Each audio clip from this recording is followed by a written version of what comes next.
7 keajaiban saat Perang Gaza berlangsung. Hamparan tanah yang luasnya tidak lebih dari 360 km persegi berada di Palestina Selatan, sebuah wilayah potongan yang terjepit di antara tanah yang dikuasai penjajah Zionis Israel, Mesir, dan Laut Mediterania, serta dikepung dengan tembok di sepanjang daratannya. Itulah wilayah yang saat ini kita kenal sebagai Gaza. Sudah lama Israel bernafsu menguasai wilayah ini, namun jangankan menguasai, untuk bisa masuk ke dalamnya saja Israel tidak mampu. Sudah banyak cara yang mereka lakukan untuk menundukkan kota kecil ini. Dari mulai pemblokadean bahan makanan, obat-obatan, dan energi telah dilakukan sejak 2006 hingga kini. Dan yang kita semua tahu bahwa mereka juga melakukan serangan habis-habisan ke wilayah ini dengan mengguyurkan ratusan ton bom dan mengerahkan semua kekuatan hingga pasukan cadangannya. Namun sekali lagi negara yang tergolong memiliki militer terkuat di dunia ini harus mundur dari Gaza. Di atas kertas, kemampuan senjata AK-47, roket anti-tank RPG, ranjau, serta beberapa jenis roket buatan lokal yang biasa dipakai para mujahidin Palestina tidak akan mampu menghadapi pasukan Israel yang didukung tank Merkava yang dikenal terhebat di dunia. Apalagi menghadapi pesawat tempur canggih F-16, elit tempur Apache, serta ribuan ton bom canggih buatan Amerika Serikat. Namun pemirsa, pernahkah kita berpikir kekuatan apakah yang bisa membantu para mujahidin sehingga mampu bertahan dari serangan bangsa dan kaum penjajah tersebut, walau hanya dengan berbekal senjata-senjata kuno? Pemirsa, inilah berita Islami masa kini yang akan mengupas 7 kisah keajaiban yang diberi Allah SWT dari kejadian serangan Israel yang dilancarkan ke Gaza.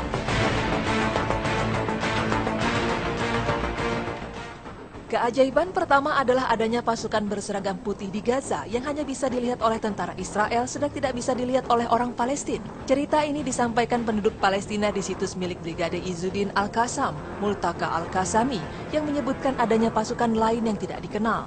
Awalnya, sebuah ambulan dihentikan oleh sekelompok pasukan Israel. Sopirnya ditanya apakah dia berasal dari kelompok Hamas atau Fatah. Sopir malang itu menjawab, "Saya bukan kelompok mana-mana, saya cuma sopir ambulan." Akan tetapi tentara Israel itu masih bertanya tentang pasukan yang berpakaian putih-putih. Si sopir pun kebingungan karena ia tidak melihat seorang pun yang berada di belakangnya. Dari channel 10 Israel, ada serdadu mereka yang mengatakan bahwa mereka pernah berhadapan dengan hantu.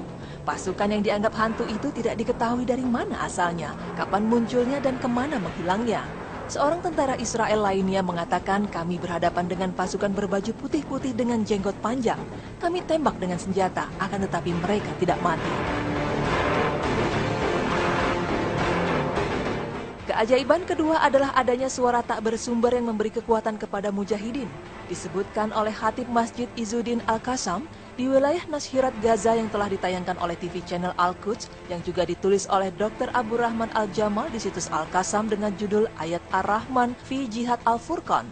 Sang khatib bercerita, ada seorang pejuang telah menanam sebuah ranjau yang telah disiapkan untuk menyambut pasukan Zionis yang melalui jalan tersebut. Pejuang itu berkata bahwa ia telah menanam sebuah ranjau. Kemudian ia melihat sebuah helikopter menurunkan sejumlah besar pasukan disertai tank-tank yang beriringan menuju jalan tempat di mana ia menanam ranjau. Akhirnya, sang pejuang memutuskan untuk kembali ke markas karena mengira ranjau itu tidak akan bekerja optimal. Akan tetapi sebelum beranjak meninggalkan lokasi, pejuang itu mendengar suara "Utsbut, sabatkallah", yang maknanya kurang lebih, "Tetaplah di tempat, maka Allah menguatkanmu." Ucapan itu ia dengar berulang-ulang sebanyak 3 kali. Akhirnya, sang mujahid memutuskan untuk tetap berada di lokasi ketika sebuah tank melewati ranjau yang tertanam. Sesuatu yang ajaib terjadi, ranjau itu justru meledak amat dahsyat. Tank yang berada di dekatnya langsung hancur. Banyak serdadu Israel meninggal seketika. Sebagian dari mereka harus diangkut oleh helikopter sedangkan ia sendiri dalam keadaan selamat. Keajaiban yang ketiga adalah meski ranjau sudah meledak, namun ia tetap utuh seperti belum diledakkan. Ini terjadi di Gaza Selatan, tepatnya di daerah Ai Maghrakah. Saat itu para mujahidin sedang memasang ranjau. Di saat mengulur kabel, tiba-tiba sebuah pesawat mata-mata Israel memergoki mereka.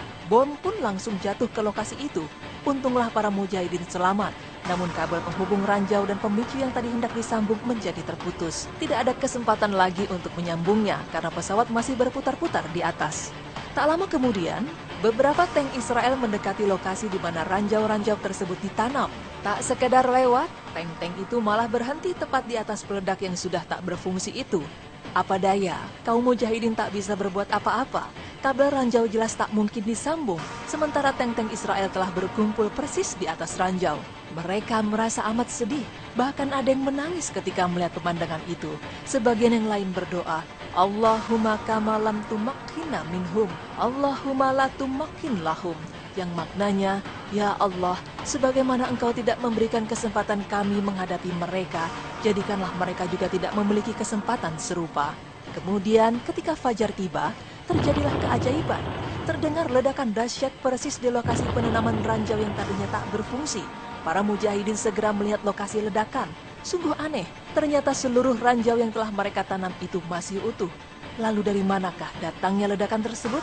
Wallahu a'lam. Keajaiban kelima adalah adanya burung merpati yang turut serta membantu para mujahidin. Seorang mujahid Palestina menuturkan kisah kepada situs Filetin Alan saat bertugas di wilayah Jabal Ar-Rais. Sang mujahid memiliki seekor merpati terbang dengan suara melengking yang melintas sebelum rudal-rudal Israel berjatuhan di wilayah itu. Para mujahidin yang juga melihat merpati itu langsung menangkap adanya isyarat yang ingin disampaikan sang merpati.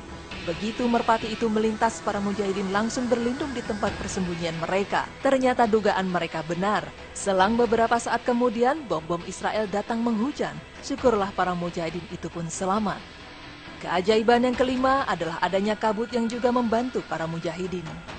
Kisah menarik ini disampaikan oleh Komandan Lapangan Al-Qassam di kamp pengungsian Nashirat setelah usai sholat zuhur di Masjid Al-Qassam. Saat itu, sekelompok mujahidin yang melakukan ribat di Tal Al-Jul terkepung oleh tank-tank Israel dan pasukan khusus Amerika.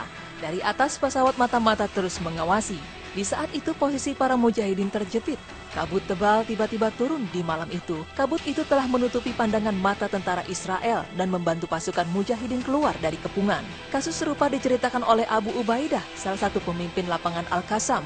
Sebagaimana ditulis situs almesrian.com, ia bercerita bagaimana kabut tebal tiba-tiba turun dan membantu para mujahidin untuk melakukan serangan. Awalnya, pasukan mujahidin tengah menunggu waktu yang tepat untuk mendekati tank-tank tentara Israel guna meledakkannya. Abu Ubaidah berkata, tak lupa kami berdoa kepada Allah agar memudahkan untuk melakukan serangan ini. Tiba-tiba turunlah kabut tebal di tempat tersebut. Pasukan mujahidin segera bergerak menyelinap di antara tank-tank, menanam ranjau-ranjau di dekatnya, dan segera meninggalkan lokasi tanpa diketahui pesawat mata-mata yang memenuhi langit Gaza.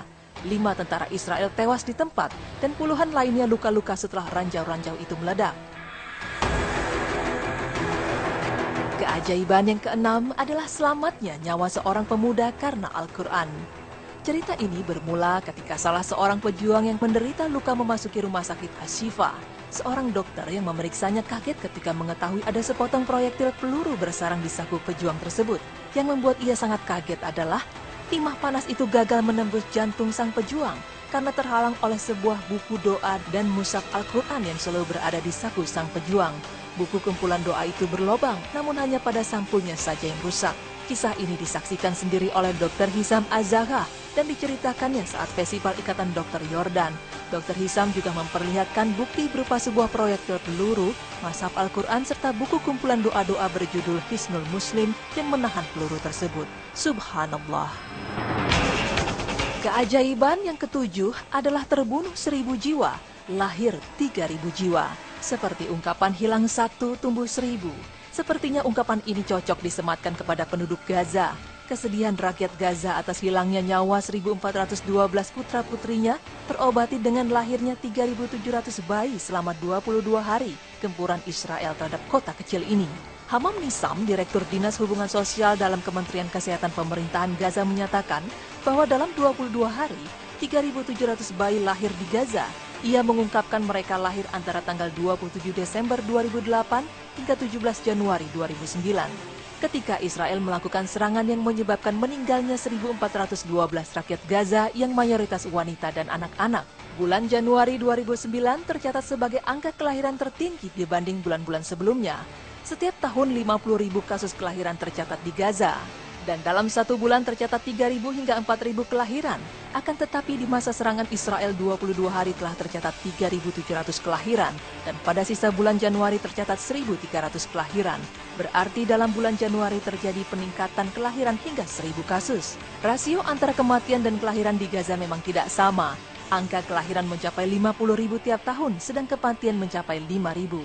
Oleh karena itu, Israel sengaja membunuh para wanita dan anak-anak untuk menghapus masa depan Gaza. Sebanyak 440 anak dan 110 wanita telah dibunuh, dan 2.000 anak serta 1.000 wanita mengalami luka-luka.